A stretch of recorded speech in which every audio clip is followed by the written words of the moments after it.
মুসলমান হয়েও মুসলমানদের রক্তে হাত রাঙালেন কর্নেল সোফিয়া কুরেশি। ভারতে বসবাসকারী একজন নারী সেনা কর্মকর্তা, মুসলিম নামধারী, যার দায়িত্বে পাকিস্তানের মাটিতে চালানো হলো বিমান হামলা। নিহতদের তালিকায় শিশু, নারী, মুসল্লি কারো রেহাই নেই। অথচ এই হামলার সামরিক মুখ হিসেবে দাঁড়িয়েছিলেন একজন মুসলিম নারী। এটাই কি ছিল মোদির কৌশল? মুসলিমদের হাত দিয়েই মুসলিম নিধনের লাইসেন্স? এই অপারেশনকে বলা হচ্ছে অপারেশন সিন্দুর। সিন্দুর একটি হিন্দু নারীর পরিচয়ের প্রতীক, যেখানে রক্তের মতোই লাল এই পবিত্র চিহ্ন, কিন্তু সেই নামেই পাকিস্তানে চালানো হলো ক্ষেপণাস্ত্র হামলা। প্রশ্ন উঠতেই পারে, এটা কি নিছক কাকতালীয় নাকি একটি হিন্দুত্ববাদী বার্তা? আর সেই সিন্দুর অভিযানের সামরিক ব্রিফিংয়ের কেন্দ্রীয় মুখ কে? একজন মুসলিম নারী, সোফিয়া কুরেশি। ভারত বলছে তারা জঙ্গিদের ঘাঁটি ধ্বংস করেছে, কিন্তু বাস্তবে বোমা পড়েছে মসজিদে, পুড়েছে হাসপাতাল, ধসে পড়েছে শিশুর শরীর। আর এই ভয়াবহ ধ্বংসযজ্ঞের পর যিনি ভারতীয় পতাকার নিচে দাঁড়িয়ে বলেন এটি সফল অপারেশন, তিনি একজন মুসলিম নারী, কর্নেল সোফিয়া। শুধু পাকিস্তান নয়, গোটা মুসলিম বিশ্বের গায়ে এ যেন এক ছুরি চালানো হলো মুসলমান নামের ছুরি দিয়েই।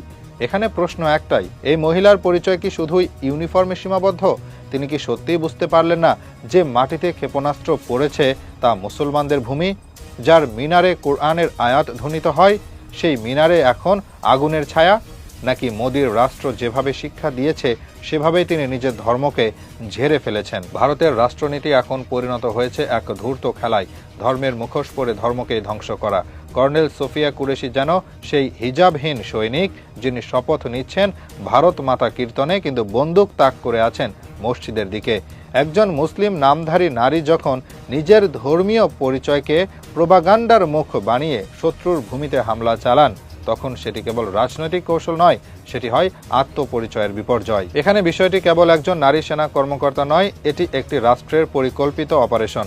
মোদির ভারত জানে সরাসরি হিন্দুত্ববাদ দিয়ে মুসলমানদের বিরুদ্ধে হামলা চালালে বিশ্ব প্রতিক্রিয়া আসবে, তাই তারা বেছে নিয়েছে মুসলিম মুখ, মুসলিম নাম, মুসলিম জনমনে ইউনিফর্ম, যেন প্রমাণ করা যায় আমরা ধর্মান্ধ নই, অথচ আসল খেলা চলে ভিতরে, যেখানে শিকার শুধুই মুসলমান। এই অপারেশন যেদিন পরিচালিত হলো সেদিন পাকিস্তানের 9টি স্থানে আঘাত হেনেছিল রাফায়েল যুদ্ধ বিমান।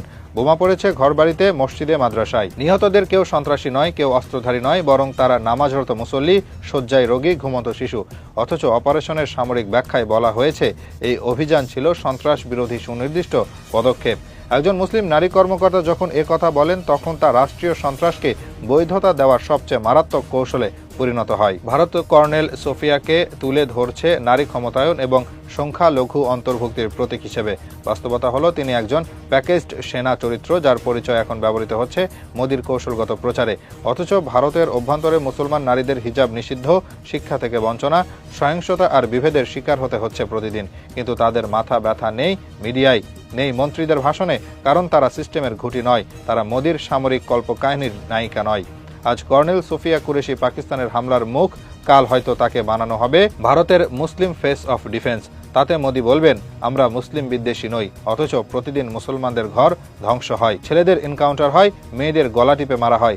এটাই হিপোক্রেসির চূড়ান্ত রূপ, যেখানে ইসলাম ধ্বংসে ব্যবহৃত হয় ইসলামেরই নামধারী মুখ। যে অপারেশনের নেতৃত্বে কর্নেল সোফিয়া কুরেশি ছিলেন, সেই অপারেশনের রাফায়েল উঠেছিল আকাশে। ফ্রান্স থেকে শত শত কোটি ডলারে কেনা যুদ্ধ বিমান, যার প্রতিটি নিয়ে গর্ব করত দিল্লি, সে রাফায়েল এক রাতে ভূপাতিত হয়েছে পাকিস্তানের প্রতিরক্ষা ব্যবস্থার গায়ে ধাক্কা খেয়ে। শুধু এক রাতে ভারত হারিয়েছে 3টি রাফায়েল, সঙ্গে SU-30 ও MiG-29। এ ধ্বংস শুধু সামরিক নয়, এটি মোদী সরকারের অজেয় আধুনিক বাহিনী নামক মিথের অন্ত্যেষ্টি। আর ঠিক এই ব্যর্থতার মুখেও দাঁড়িয়ে কর্নেল সোফিয়া বলছেন আমরা সফল। এই নারী কি বুঝতে পারছেন না তার নেতৃত্বে একটি অপারেশন ব্যর্থ হয়েছে? নাকি তিনি জানেন তার দায়িত্ব শুধু মুখ হয়ে ওঠা, সত্য বলা নয়?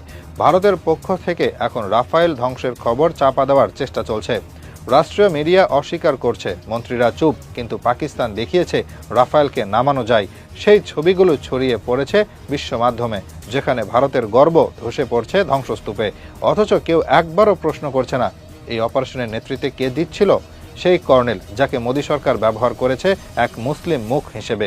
এটাই মোদীর বড় অর্জন, একজন মুসলিম নারীকে বেছে নিয়ে তাকে যুদ্ধের মুখ বানিয়ে বিশ্বকে বোঝাতে চাওয়া, দেখো আমরা উদার, আমরা শোষক নই।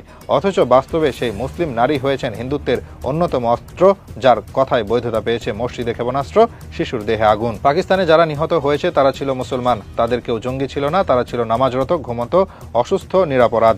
এই মুসলমানদের উপর বোমা পড়েছে, আর সেই হামলার সামরিক মুখ একজন মুসলিম নারী। এটা কেবল নিছক ট্র্যাজেডি নয়, এটি রাজনৈতিক হাইপোক্রেসির সর্বোচ্চ রূপ। ভারতের বাস্তবতা হচ্ছে তারা মুসলমানকে গুলি করে, আবার মুসলমানকে দিয়ে সেই গুলির দাফন পড়ায়। কর্নেল সুফিয়া কুরেশি হয়ে উঠেছেন সেই ব্যবস্থার মুখ, যেখানে মুসলিম পরিচয় ভাড়া নেওয়া হয় কেবল বৈধতার মুখোশ হিসেবে। তিনি কিভাবে একজন মুসলিম হয়ে নিজের নামের পেছনে কুরেশি লাগিয়ে একটি মুসলিম রাষ্ট্রে আক্রমণের সামরিক মুখ হতে পারলেন? কিসের শপথ তাকে এমন কাজে ঠেলে দিল? তিনি কি ভেবেছেন যাদের উপর তিনি হামলা চালাচ্ছেন তাদের নামও হয়তো কুরেশি হতে পারত? মোদী জানেন আন্তর্জাতিক রাজনীতিতে মুসলিম নাম দরকার, তাই কর্নেল কুরেশি। তিনি জানেন বিশ্ববাসী ধর্ম দেখে প্রতিক্রিয়া দেয়, তাই সরাসরি গেরুয়া পোশাকে না গিয়ে বেছে নেওয়া হয়েছে হালাল মোড়কে সাজানো ঘৃণার অস্ত্র। রাফায়েল ধ্বংস প্রমাণ করেছে যন্ত্রে আধুনিকতা থাকলে জয় আসে না। কৌশল, নৈতিকতা, জনসমর্থন, এই জিনিসগুলো যে যুদ্ধ জয়ের মূল শক্তি, সেটা পাকিস্তান প্রমাণ করেছে। আর কর্নেল সোফিয়া প্রমাণ করেছেন একজন মুসলিম হয়ে শুধু বাহিনীর সদস্য হলেই চলবে না, আত্মপরিচয়ের দায় ও বিবেকহীনতা ইতিহাস ক্ষমা করে না। তিনি হয়তো সফল সামরিক অফিসার, হয়তো প্রশংসা পাচ্ছেন দিল্লির অফিসগুলোতে, কিন্তু বিশ্ব মুসলিম তাকে মনে রাখবে সেই নারী হিসেবে যিনি নিজের ধর্মের নাম নিয়ে অন্য মুসলমানের বুক ছিঁড়েছেন।